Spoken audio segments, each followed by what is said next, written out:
పిత పుత్ర పవిత్రాత్మ నామమున ఆమె. ఈరోజు ఏప్రిల్ 24వ తారీఖు. లూకా సువార్త 24వ అధ్యాయము 35వ వచనము నుండి 48వ వచనం వరకు. అప్పుడు వారు కూడా మార్గమధ్యమున జరిగిన సంఘటనలను వివరించి ఆయన రొట్టెను విరిచినప్పుడు వారు ఎట్లు గుర్తించినది తెలిపిరి. వారు ఇటుల ముచ్చటించుకొనుచుండగానే యేసు వారి మధ్య నిలిచి, మీకు శాంతి కలుగునుగాక అనెను. వారు భయభ్రాంతులై భూతమును చూచుచున్నట్లు భావించిరి.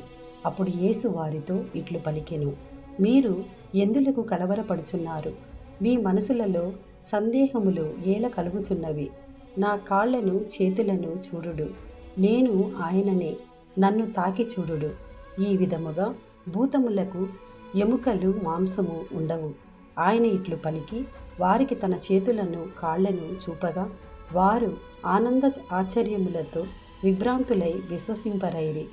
అప్పుడు ఆయన, మీ వద్ద తినుటకు ఏమైనా ఉన్నదా అని అడిగెను.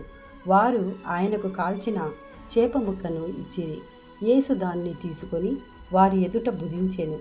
ఆయన మరలా ఇట్లు వారితో, నేను మీతో ఉన్నప్పుడు మోషే ధర్మశాస్త్రములోను ప్రవక్తల గ్రంథములలోను కీర్తన గ్రంథములలోను నన్ను గూర్చి వ్రాయబడినదంతయు నెరవేరవలయునని మీతో చెప్పిన మాటలు నెరవేరినవి అని చెప్పెను. అప్పుడు లేఖనములు అర్థమగునట్లు వారికి బుద్ధి వికాసము కలగచేసి ఇట్లు చెప్పెను. క్రీస్తు కష్టములు అనుభవించుననియు మూడవ రోజు మృతులలో నుండి లేచుననియు యెరూషలేము మొదలుకొని సకల జాతులకు ఆయన పేరిట హృదయ పరివర్తనము పాప క్షమాపణము ప్రకటింపబడుననియు వ్రాయబడి ఉన్నది. వీనికి అన్నిటికీ మీరే సాక్షులు.